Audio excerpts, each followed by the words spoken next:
screen okay? Excellent. And I have to put on my old lady reading glasses because I'm now an old lady who cannot read without glasses on. My name's Kate Hampton, and I work here at the Montana Historical Society in the State Historic Preservation Office, which is one of the departments here. And we're actually not located in this building. We're in a building down the street on 8th Avenue that will never be historic and never eligible for the National Register of Historic Places. But it's a fine place to work, and occasionally they let us up here in the big house to do a talk or wander through, and so we're always happy to come up here and enjoy this beautiful building. So what I do at the Preservation Office is I work with communities to recognize and protect their historic resources and their cultural resources. And prior to that job, I actually ran the National Register program for the state for a long time. I love the National Register of Historic Places because it gets me to wonderful places all across the state and investigating all aspects of history. And I combine that with having 2 kids and my now 14-year-old son who was obsessed with dinosaurs when he was a kid, and I got obsessed with dinosaurs right along with him, and I used to tell him, oh, it's going to be so great. When you're ready to go to college, I'm going to go to college with you. We'll go to MSU. I'll be your roommate. We'll study paleontology together, and it'll be really wonderful. And ever since then, he really hasn't been all that interested in dinosaurs anymore. But I still am. And so when I got the opportunity to work with a group of people doing excavations and researching the history of the Missouri breaks with the Bureau of Land Management and a paleontologist, I jumped on the chance to combine my 2 loves. I know nothing about paleontology. I'm not a scientist, but I can recognize the big ones, you know, your Triceratops, your what we used to call the Hadrosaurus, which is the Pachycephalosaurus that has the crown. So I became very, very thrilled to be working with this wonderful group of people that decided that they knew that there was this very, very early site associated with the history of paleontology. In fact, the first dinosaur bones discovered in the Western Hemisphere were discovered here in Montana. And it was 1855, and they were discovered by Ferdinand Hayden. And this group of students at Macalester College in Minnesota and their professor came out, and they were determined to find the site. And we think, in fact, we know that we've found it. And so that site is now going to be listed in the National Register of Historic Places.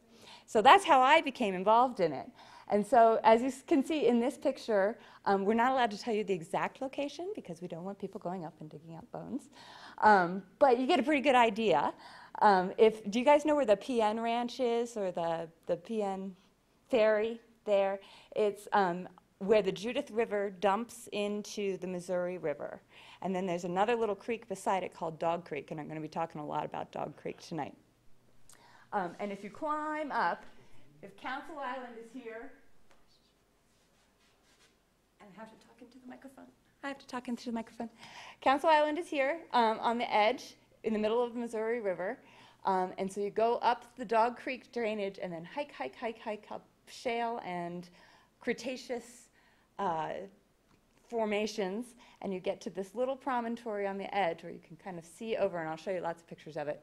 And that's where they found the same collection of bones in the site that Hayden discovered in 1855, which is pretty fun.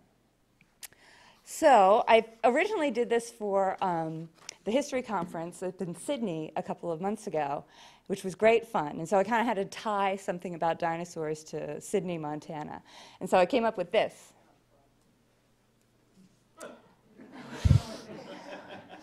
We all know, right, that the base of the Bakken boom, all the natural gas and all the oil that they pull out of the Bakken originally started as dinosaurs, right? So we have this very long tradition of dinosaurs and their remains being important to Montana history. So I kind of thought that was funny. Okay. So, and the reason that we have all that wonderful natural resource and these dinosaur bones in Montana is because ages ago, during part of the late Cretaceous period, over 65 million years ago, The Western Interior Seaway, right there smack in the middle of Montana, connected the Gulf of Mexico with the Arctic Ocean through the center of North America. So flora and fauna abounded both in oceans and on land, and the fossils of which can be found on the beds of the Judith River are a result of that.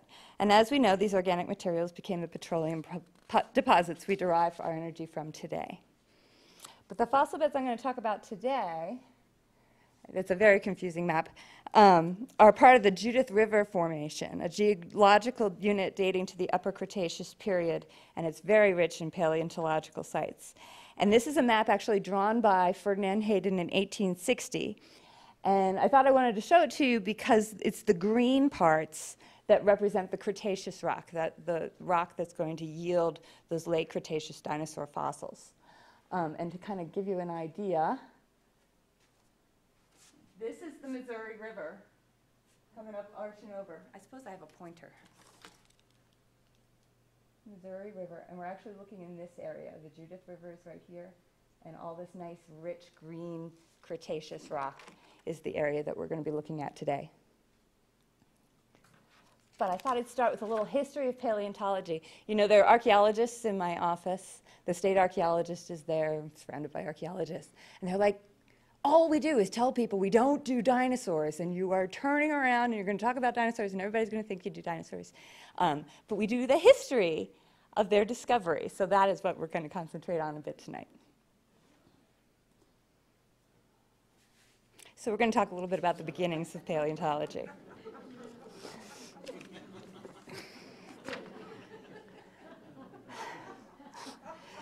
So, evidence unearthed from ancient archaeological sites across Europe show that even from the time of the Neanderthals, humans have known about and been intrigued by fossils of even more ancient creatures. European schools thought that explain the existence of fossils evolved over the millennia. Greek philosopher Aristotle postulated fossils were incomplete creatures spontaneously generated by inorganic processes with an internal and unchanging earth. Some Middle Age Europeans thought that fossils were the work of the devil. Many Christians believe, and some still do, that they represent species that perished during Noah's flood or other worldwide catastrophes. In Asia, some cultures identified fossils as the remains of dragons. During the 11th century, Chinese scientist and statesman Shen Ku found marine fossils in the mountains and theorized on geological processes, including geomorphology and the idea of shifting seashores through time. Shen observed petrified bamboo, and he found it in this dry climate zone that didn't support bamboo, and from that he started thinking about the idea of gradual climate change back in the 11th century, so that was really interesting to me. That one's hard to see.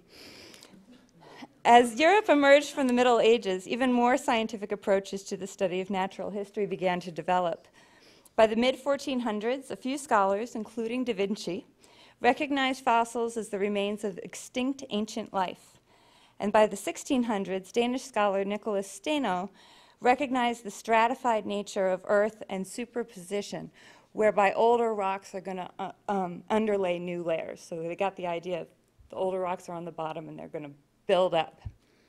Concurrently, naturalists more widely began to embrace the idea that fossils were examples of extinct creatures and plants, though a vast majority failed to recognize exactly how ancient they were and continued to assume that they existed at the time of Genesis. By the late 18th century, Cuvier, often called the father of paleontology, posited extinction as a fact and made great strides in comparative anatomy, theorizing the idea of functional integration. And it's a technical term, but I'm going to try to explain it to you because it's kind of important. It's the integration, the functional integration of organisms meant that each part of an organism, no matter how small, bore signs of the whole. So you could look at something very, very small and reconstruct organisms from fragments, right? So based on rational principles. If you think about it long enough, you can see how they will fit together and how they're similar to other bones and similar to other creatures that are existing now, and we can try and figure out what they looked like. Cuvier had a legendary ability to reconstruct organisms from fragment fossils, and many of his reconstructions turned out to be strikingly accurate. For example, he only had a few bones to work with on this drawing, and then as more fossils were discovered, they found that he just about got it right before they even discovered the rest of the skeleton. What is it? It is, you're going to make me pronounce it, Anaplotherium commune. I think it's kind of hadrosaur. Though it's a theropod, so that wouldn't work right. Again, I'm not a paleontologist. I just pretend to be one.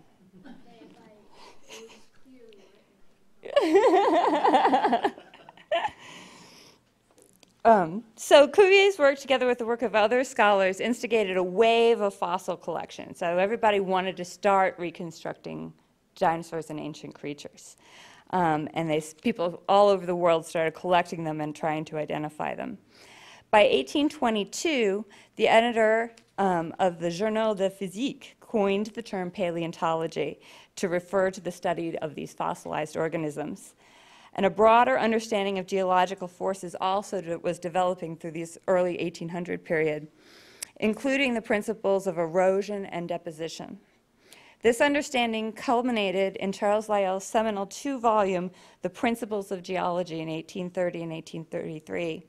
And Lyell also theorized on evolution, and his work influenced Darwin. So all these guys are building off of each other in this world of natural history.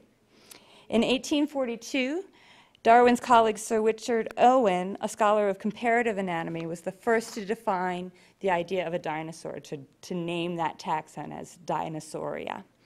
Indeed, scientific strides were made in geology, comparative anatomy, and by naturalists, and these were all just really revolutionary ideas.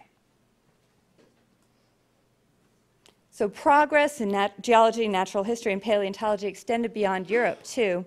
Interest in the fields grew, particularly in North America, where a number of geological and natural history societies, such as the American Philosophical Society, provided a scholarly outlet to, quote, cultivate the finer arts and improve the common stock of knowledge. By the early 1800s, scientists could find work at universities, museums, and on private and governmental geological surveys.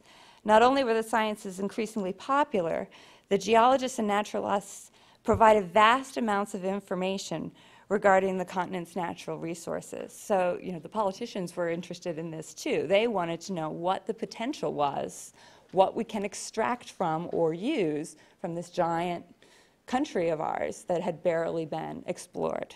Which is why when they sent out Lewis and Clark, they were collecting all kinds of stuff, including fossils. None of them turned out to be dinosaurs. So there were some mollusks and some invertebrates, fossil kind of imprints, but they didn't find any dinosaur fossils. That Lewis and Clark, they were good for nothing. They didn't find anything. But in the United States, the centers for the natural science studies included the University of Pennsylvania, and these are the Leedy Labs, where Joseph Leedy served as one of the leading naturalists in the nation, and the Smithsonian, where by 1850, Spencer Fullerton Baird worked to establish a national museum with massive collections, and the New York Geological Survey, which employed a leading geologist named James Hall. And these three men greatly influenced the aspiring geologist and naturalist Ferdinand Hayden, who of course we know of from subsequent expeditions, lesser known as this one. And there he is. Good old Vandy, Ferdy. Hayden spent his childhood in Massachusetts, New York State, and Ohio. Born in 1828 or 1829, reports vary, young Ferdinand lived with his parents for the first decade, then moved with his mother and siblings to Rochester, New York, when his parents separated. His mother remarried in 1841, and poor thing, she just didn't want to have that boy around, so she sent him to live with an aunt in Ohio. And so he really had very little contact with his family after that, from the time he was a teenager on. He tried, he had mother issues, he was kind of a screwed up individual. But to kind of make up for it, he decided to become this great adventurer. And we are the better for it. So yay for separation and child abandonment.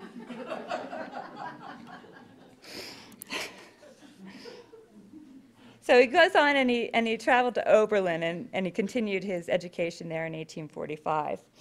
And while at Oberlin, he studied geology under a man named George Allen, who was a proponent of natural theology, which is a little bit different. It was a leading approach at the time because there's this kind of idea of, we have these religious tenets, we have these things that we believe, and how is that going to work with this new scientific information that's being uncovered? And so what Allen decided to do was put forth this philosophy, that the natural sciences were that the natural sciences were there to deliberate the and purposeful design of the Creator. So they understood that the Creator was responsible for the entire universe in all its detail and complexity. And the role of natural history was to discover and illustrate that design in nature. So it's both. It's science to understand the Creator's creations, right? So Allen's instruction emphasized classification and description of the natural world.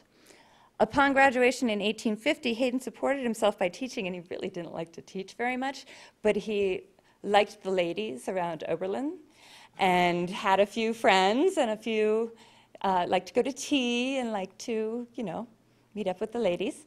So he hung around for quite some time and tried to figure out what he was going to do. And so he decided to stay in Ohio so he can be close to his girlfriends and go to the Cleveland Medical School. And the reason he went to medical school is it's the only place in the country, really, that you can study anatomy and really get a good foundation of how beings work. And so the only way you could study anatomy is to go to medical school, which comes up in handy later during the Civil War when he comes back and is a doctor. But he does take that training. He's not particularly interested in being a doctor, but that's where he ends up, and he does graduate. And there his mentors introduced him to yet another guy, and it's James Hall, who at a very young age established himself at the Geological Survey of New York. So Hall, another great adventurous soul, invited Hayden to complete his studies in Albany.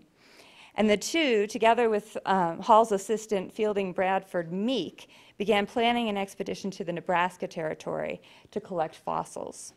Concurrently, Hayden established a connection with Smithsonian's Spencer Fullerton Baird and naturalist Joseph Levy, who is at the University of Pennsylvania, and looked at them as potential mentors as well. And if you read his letters, he is desperate for money, love, and attention. He wants these guys, these very influential people, to sponsor him and to help him with his work and to be able to go out on these adventures. And he'll take that leadership and that money from just about anybody who wanted to give them to him. Unfortunately, Levy and Baird were kind of in cahoots with each other. But Hall's up in New York, and he's kind of in another faction. And so there's an awful lot of competition and kind of saying bad things about Hall while he's trying to get money from the Smithsonian and Baird, and then doing the reverse. So he's out for himself quite a bit. So, but he decides to hook up with this guy Meek, who is out of New York, and they decide to go to Nebraska Territory. And so Nebraska Territory isn't just what we think of Nebraska today, right? It's all the Dakotas, it's part of Montana, it's down almost to St. Louis, so it's a big chunk of the country when I'm talking about Nebraska Territory. So they decide to go out there to collect fossils. And they took their trip west, privately sponsored by Hall. So Hall gave them the money, again, Geological Survey of New York. And they arrived in Fort Pierre in mid-June. This is 1853. They traveled with a rival surveying party under the leadership of Governor Isaac Stevens. We've heard of Stevens, right? He's governor, and he was big into railroads, and he was going to lead the Blackfoot Council at Council Island in 1855, so we'll hear about him as well. But Hayden is out there and he's writing to all these people and he's meeting all of these very influential people. So also on the boat to Fort Pierre were the American Fur Company representative Alexander Culbertson. We have Culbertson, Montana, right? And Indian agent Alfred Vaughan. The trip not only provided Hayden with essential contacts among leading naturalists, collectors, businessmen, and government surveyors, it also provided him with a personal understanding of the potential for the scientific discovery in the American West. And their trip was fraught with trouble and cut short, and people got sick. But Meek and Hayden returned to Albany in July of 1853 with a remarkable collection of fossils. Again, no dinosaurs, but still ancient remains. The collection even impressed Baird and Leedy, who played a large role in Hayden's subsequent expeditions. They're like, hey, this Hayden guy, he goes out and he collects a lot of fossils. We want them for our collection at the Smithsonian and University of Pennsylvania. Maybe we should give him some money. And they do. Eager to return west, Hayden arranged to spend 1854 and 1855 exploring the Missouri River country. He garnered the support of Vaughan, who's our Indian agent, and Baird from the Smithsonian, and they together helped finance the trip. He arrived with Vaughan at Fort Union at the confluence of the Missouri and Yellowstone rivers of July of 1854, and they traveled an additional 300 miles up the Yellowstone to Fort Sarpy, meeting with members of the Crow Nation. Along the way, Hayden collected literally tons of fossils to be sent back east for Leedy and Baird's collections. So he's always boxing crates up and putting them on boats to go back down to St. Louis and then on to DC and Philadelphia. He remained, but he really wanted to stay out here, so he remained in the Missouri country with Vaughan, spending the winter of 1854-55 at Fort Pierre again. And he took opportunities and explored the White River and other surrounding areas in what is now the Dakotas. In the summer of 1855, Hayden had grown a seasoned explorer, and Culbertson invited him to a trip up the Missouri to Fort Union and then on to Fort Benton. Previous explorations in Missouri country, including Lewis and Clark's travels, Nicolette's travels in 1839, Prince Neuwyd's journeys with artist Carl Bodmer in 1833, as well as discovery by employees of trading outfits, and they all provided these remarkable and reliable indications that there were Cretaceous-yielding fossil beds up the Missouri, and Hayden wanted his hands on those.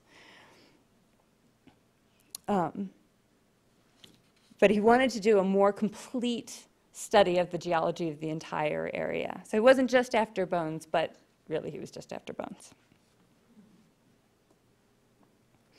In July of 1855, Hayden and his traveling companions arrived at Fort Union, and from there the group traveled on keelboats and mackinaws. The party included Colonel Alfred Cumming, who is the head of the Office of Indian Affairs Central Superintendency. So Cumming's an important person because he's supposed to be working with Isaac Stevens on the Big Blackfoot and the council of all of these Montana tribes that were going to come and do the Treaty of 1855 in central Montana. And Culbertson has a couple of jobs, or not Culbertson, Cumming has a couple of jobs because he's also superintendent. So he needs to visit all the tribes, and while he's on the boat and passing by, you might as well drop off supplies for him, right? Which puts them ridiculously behind schedule. And so Stevens is up there tapping his foot going, where the heck are they? And they were supposed to meet in July of 1855, and Cummings and his boat is nowhere to be found. So they all travel back to Fort Benton. Half of the tribal members say, this is crazy, we're going back home, and leave, and Isaac Stevens is just irate. But Cummings has a job to do, and he'll get there eventually, and by the time he got there, the water was low. So instead of just being able to kind of paddle up, they had to actually cordell it up with ropes from the side and yank all of these supplies upriver. So they were way behind schedule.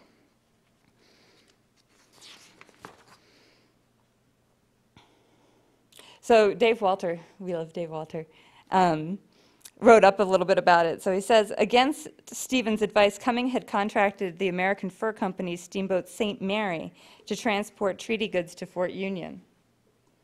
Here it is. From there, they would be cordelled up the river in keelboats, battling seasonally low water. Because the company was delivering trade goods to its own posts up and down the Missouri from the St. Louis, the journey to Fort Union had already been slowed, and then Cumming had caused an additional delay by using the trip to distribute government annuity goods to the tribes on the lower Missouri. So for naturalist Hayden, though, he was psyched because he wanted to go slow. He wanted to be able to get off the boat and go exploring while Cumming and Culbertson were doing their other stuff, so that he didn't mind being late. He just liked being out there and collecting fossils.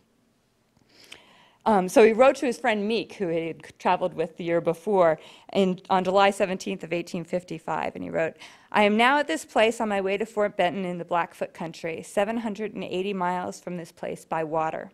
I expect to have a grand time of it, and in addition I'll be at the treaty with the Blackfeet. Colonel Cummings, Superintendent of Indian Affairs, goes to the Blackfeet. He proposes to attach me to his corps. This would give me a fine chance. What to do about it, I don't know. Perhaps it would be best for the purpose of collecting geology of the Missouri and connecting it to the geology of the Mississippi and determining more fully the boundaries of the Cretaceous and the Tertiary." So he's on this important, government mission, treaty mission, delivering goods, but all he can think about are the Cretaceous and Tertiary rocks that he's going to come in contact with. And this is where they're going. The region along the Missouri upriver from Fort Union was new to Hayden. Geologically, it had never been studied. He came to call this country the Badlands of the Judith, or the Badlands of the Upper Missouri. In all, he traversed nearly 800 miles in a little over a month, and is thought to have arrived in Fort Benton on August 17, 1855, in the company of Cumming. From July 12th to December 8th, there are no letters or journal entries recorded by Hayden. It's so frustrating. So what we know about his time during this trip is from what he reported on later, and letters back and forth to his buddy right before he left and right after he came back, and then, of course, his subsequent reports and identifications through the next few years. It's all kind of nebulous, but this is what we've figured out so far. He had hoped to visit the mountains neighboring Fort Benton and may have spent time exploring this country until the fall. His presence on the journey and at the council is confirmed by other sources and references from the trip, and by Hayden in his later letters and reports.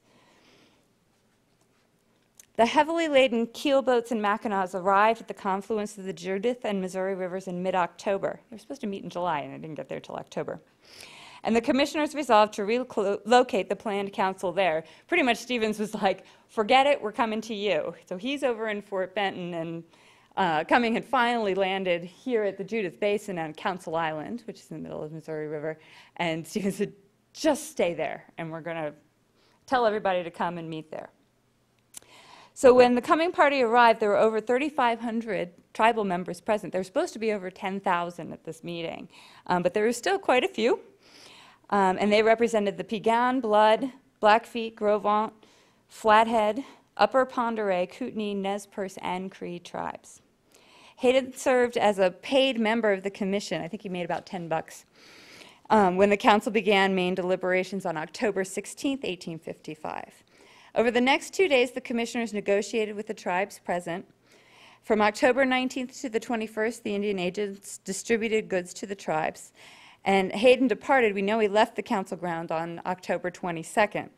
So over those few days, he really couldn't travel too far from Council Island, from where he was supposed to be working, right, to go out on his little expeditions to collect rocks.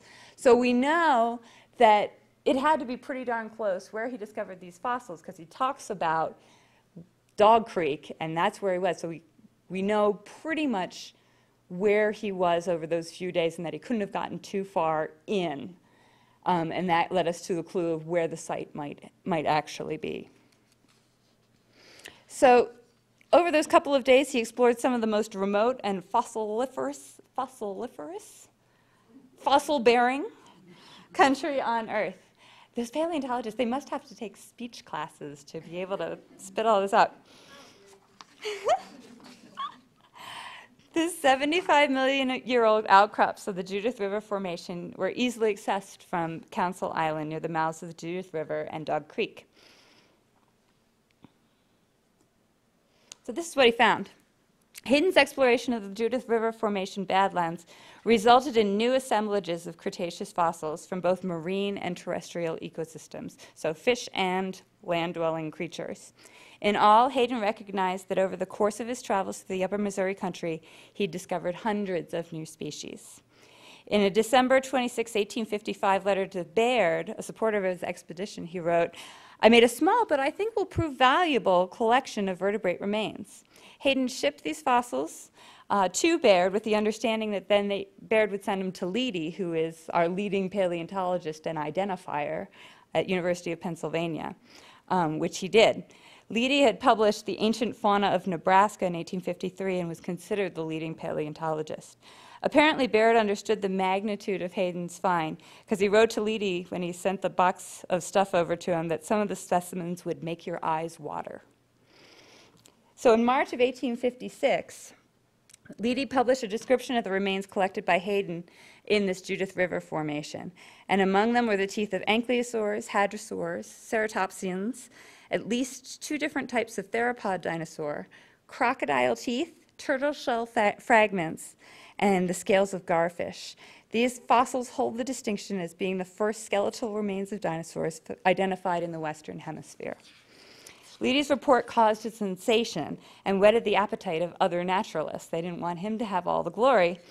And Hayden's 1862 report on the geology and natural history of the upper Missouri provided even more stimulus.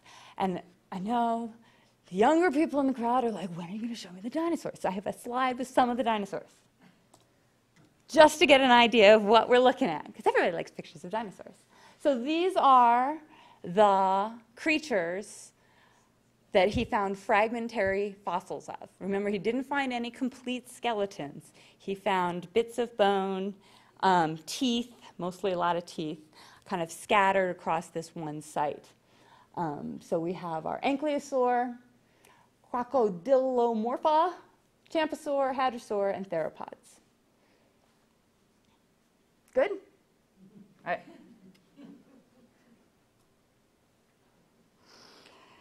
So Hayden continued to explore the West after this, securing positions in government topographical surveys, including the Reynolds expedition at the Upper Yellowstone in 1859 to 1860.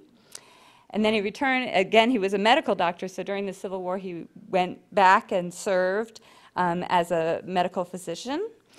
And then after he returned west, this time leading the expedition. So he wasn't just tagging along. He's the guy who's going to be leading them.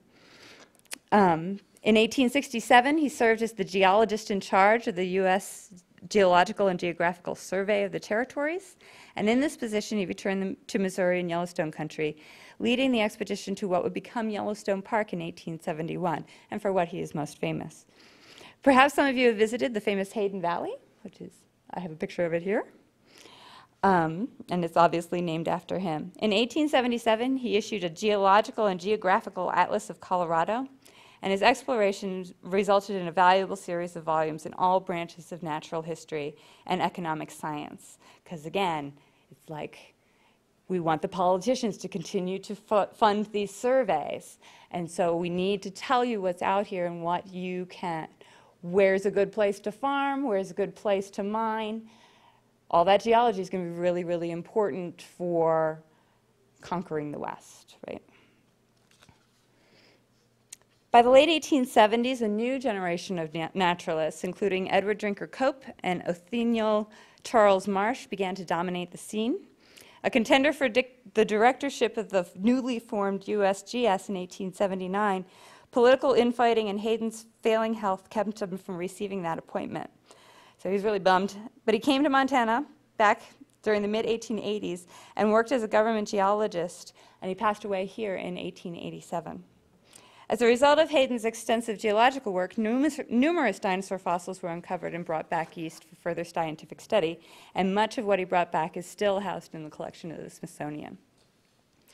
So what happened after was just 2 years after Leedy's report. So Hayden sends the stuff back, but Leedy gets the glory because he gets to pronounce what they were at the Geological Society and the Academy of Natural Sciences of Philadelphia. And so he's writing all about it and gets people excited. And just 2 years after, in 1858, a gentleman named Parker Folk uncovered a nearly complete dinosaur skeleton, the Hadrosaurus foccoli in Haddonfield, New Jersey. New Jersey. I don't think of New Jersey when I think of dinosaurs, but I guess we should, because that's where the first complete skeleton was uncovered, and it was just a few years after Hayden made this remarkable discovery, and that kind of blew everybody away. They're like, oh, now we can see it. Now we understand. Now it's really cool. Forget about this Hayden guy. We want more complete dinosaur skeletons. So no more knickknacks. We want the whole thing. Jersey, exactly, in Haddonfield, New Jersey. So the problem is, you know, were able to assemble it, and they did have this complete skeleton, but they still didn't get it right, because the big deal was when they mounted and put together all of the bones and had this poor guy, this poor old skeleton, touring the country. It was just a sensation. People got really, really excited about dinosaurs, this idea of dinosaurs. But of course, they had him standing on his back feet, which now we know is not true. That was actually how the hadrosaur would be posed. He got the fame and the glory, but he broke his back. Indeed. Indeed. So Leedy joined Folk in the excavation and went on to describe it. Leedy gets his hands in everywhere he can because they're all very, you know, they're men. They want the power. They want the glory. And the find became even more popular in 1868, so 10 years later, when Hawkins assembled the skeleton for display. By the 1860s and 1870s, the race was on among naturalists to find collections of dinosaur fossils, preferably large caches and nearly complete skeletons. And so all of this is speeding up. Several of these expeditions traveled through the same Badlands that the Hayden site occurs in. In 1875, Colonel William Ludlow led his Corps of Engineers expedition to the Carroll Trail in Montana. Party members included George Bird Grinnell and Edward S. Dana of Yale College. They traversed the Dog Creek Badlands in September 1875, so 20 years later, and described the area. The beds of the mouth of the Judith have been explored only once before, they wrote, by Dr. Hayden, and their age has hitherto been in doubt. We were able to remain but 2 days in this interesting locality. Enough, however, was seen to establish the age of the beds at this point as beyond a doubt Cretaceous. The Badlands on the Dog Creek stretch back into the bluffs for about 15 miles, running over to meet those of the Judith for about 6 miles of this distance. On their journey, Dana and Grinnell took copious notes describing the geology of the area. They collected a lot of fossils, which they sent on to Marsh for his identification. From the Judith Landing area, they collected the remains of dinosaurs, including Hadrosaurus, turtles, and invertebrates. Just a year later, in 1876, Edward Drinker Cope undertook a private expedition to the upper Missouri for the express purpose of finding fossils, seeking, quote, the area from which Hayden had sent Leedy dinosaur fragments in the 1850s. So Cope, boy, did he have an ego on him, and he was competitive. And he wanted to collect as much as he possibly could. And so he took these notes from Hayden and said, this is where we need to start in Montana. And so they come to the Dog Creek area. He arrived in Helena via stage road from Ogden, Utah, and from there traveled to Fort Benton and then on to Judith Landing. Sternberg, his person that he was working with, wrote of their arrival. We crossed the Missouri, here a clear, sparkling stream, and the Judith River, and went into camp in the narrow valley of Dog Creek, in the midst of fossil fields which we had come so far and such risks to explore. On top the Badlands were the Judith River beds. Here tablelands and level prairies offered plenty of grass for our ponies. So we climbed to these heights, picketed our horses, and went into the gorges to search for fossils.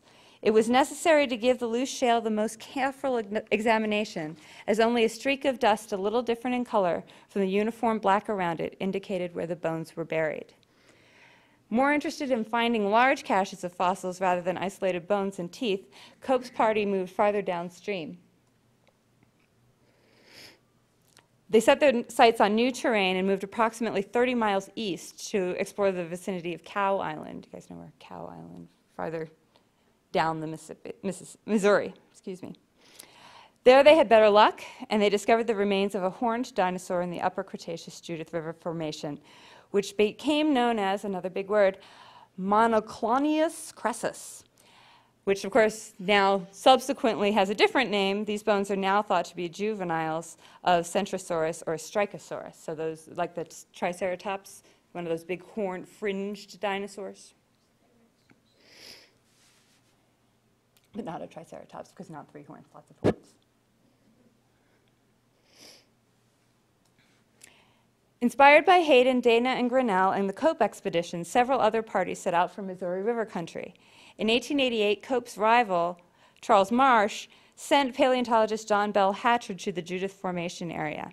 Hatcher collected Hadrosaur and ceratopsian remains from the Cow Creek area east of Judith Landing. These guys, Marsh and Cope, they're the big warriors in the bone wars of the West. They were from competing universities. They hated each other. They wanted so much to get all of the glory, so much so that if they found out that one of them was behind them coming up to survey, they would take as many bones as they could out of the site and dynamite the rest of the site just so the guy couldn't get them.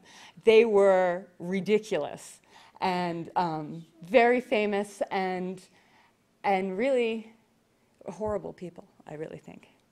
But so that was the big rivalry, was between Marsh and Cope. And so they were going to follow each other all around the West in Colorado, Wyoming, and Montana.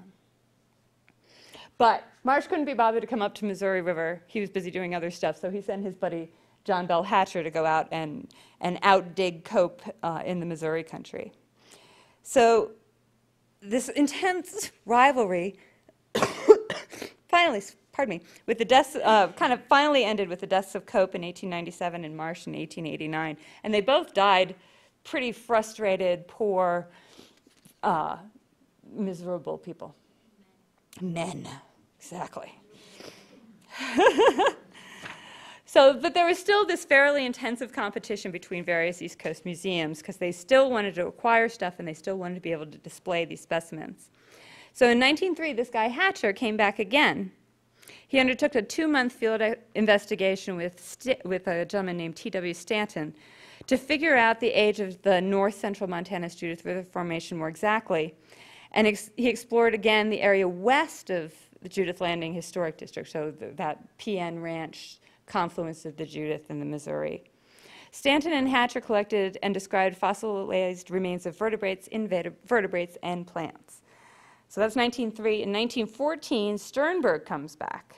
And he returns with his son, Charles M. Sternberg. He was Charles H. Sternberg, very confusing, and Mr. Dowling of the Geological Survey of Canada.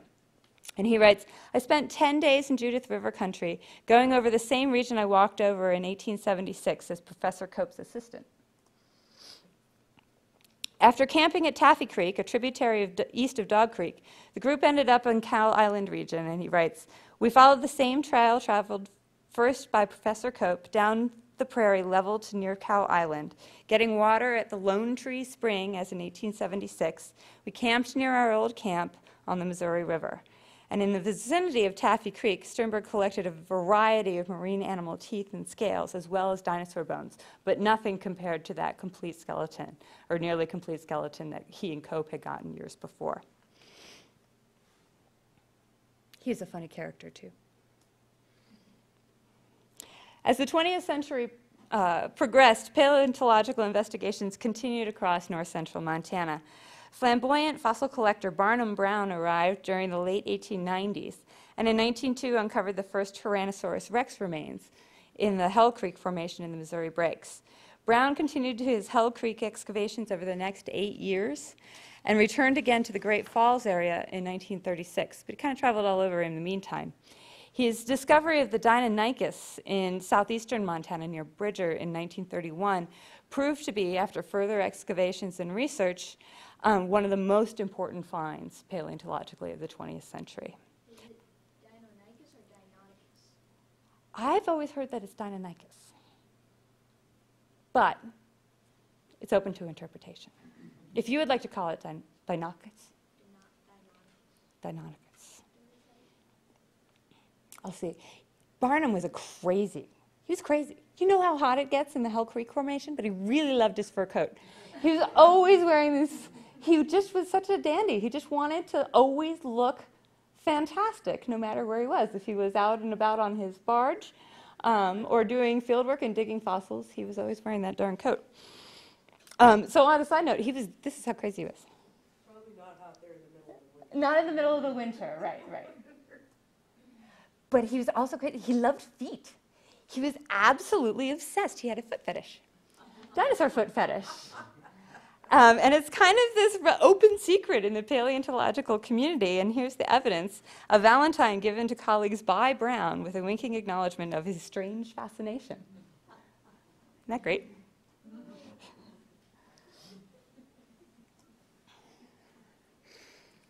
World War II effectively halted the search for vertebrates in the West at the mid-century.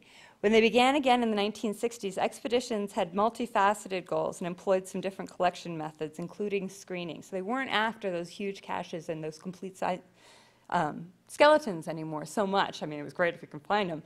But they recognized that the smaller caches, the fragments, can still give us really, really important information.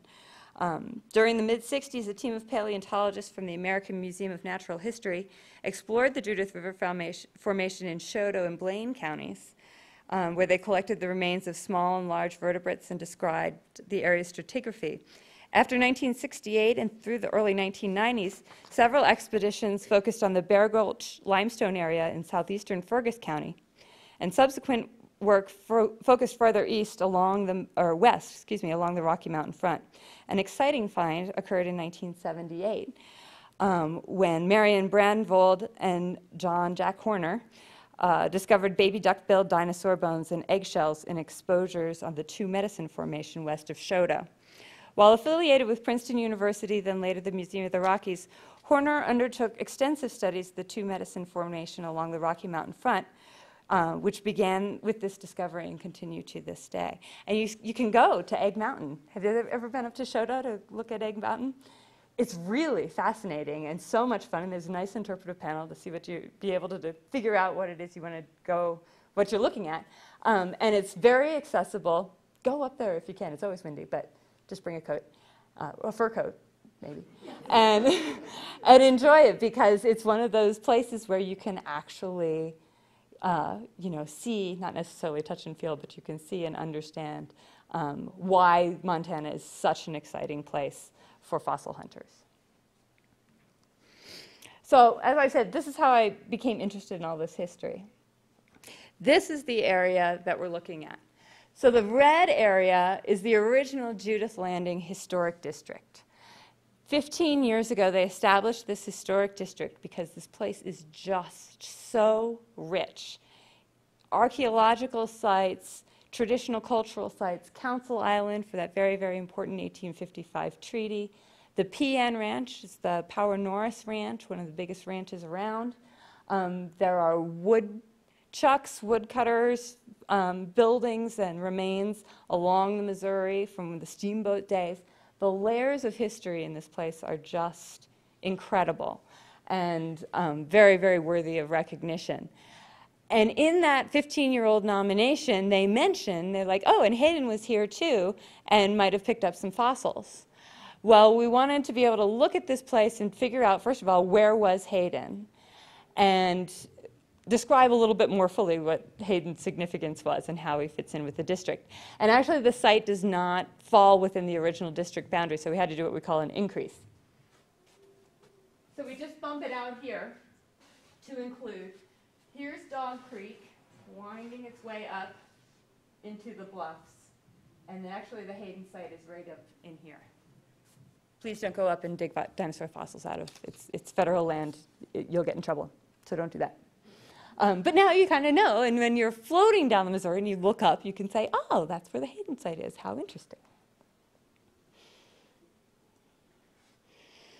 So I am getting older and I am out of shape, so I actually did not hike up the bluffs to go to the Hayden site. I'm sorry. I'm going to walk up and down Mount Helena 50 times a day just so that I can be in shape to go to it next year.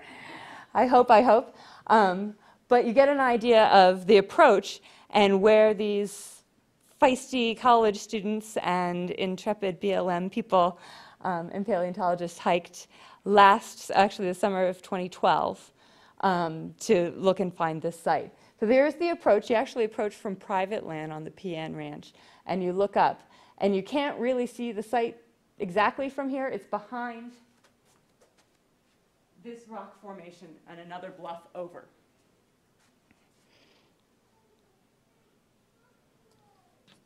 Here are the students from Minnesota. Do you think they've ever climbed anything like that? I understand that they were most upset by the idea that there were no outhouses or facilities. And they were there for 2 weeks. But they learned quickly and ended up really, really enjoying it. So these are our students that actually did the excavation.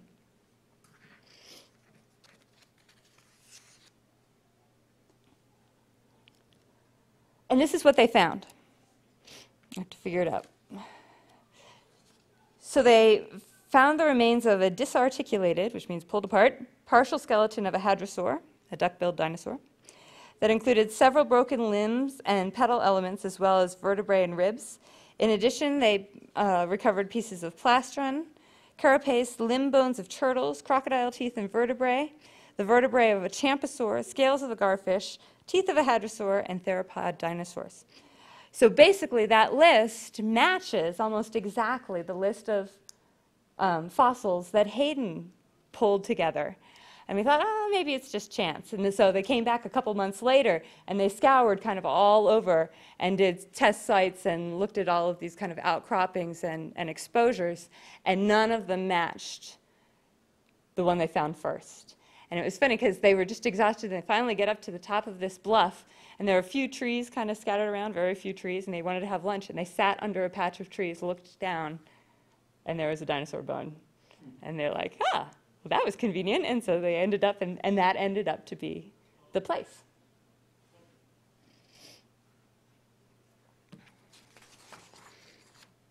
So this is an overview of the Dog Creek drainage. We're looking west-northwest, so the Missouri's in that clump of trees beyond there, and you can kind of see the road that parallels Dog Creek, and then eventually it empties out. This is on the way up.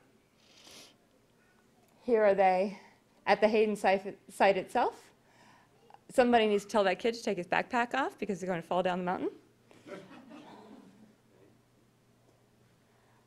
And there's another view of the Hayden site, and I like this one because you can actually see the Missouri in the distance and get an idea of where you are, and you're looking northwest.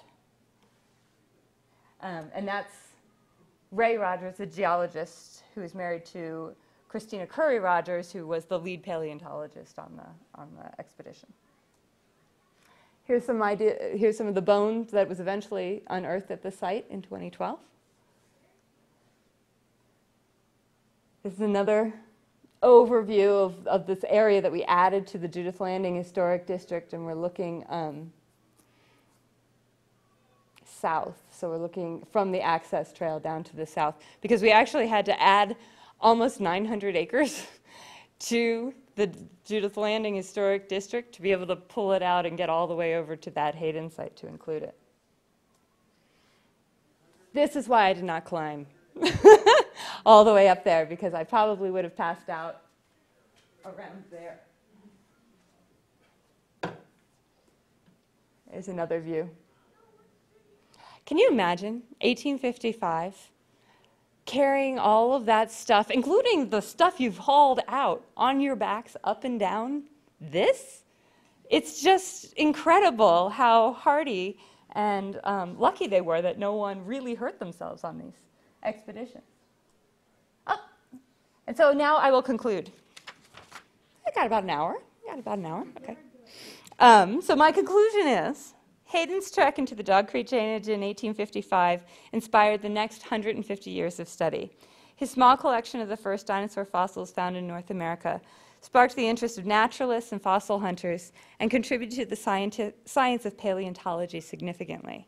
His work in the descriptions by Leedy in 1856 inspired governmental, university, and private expeditions to the Missouri River breaks and greater Montana's vast cache of ancient remains. The Hayden site, identified in 2012 by Christina Curry Rogers' team from Macalester College and the Bureau of Land Management, represents a watershed moment in the history of North American paleontology. And there you go.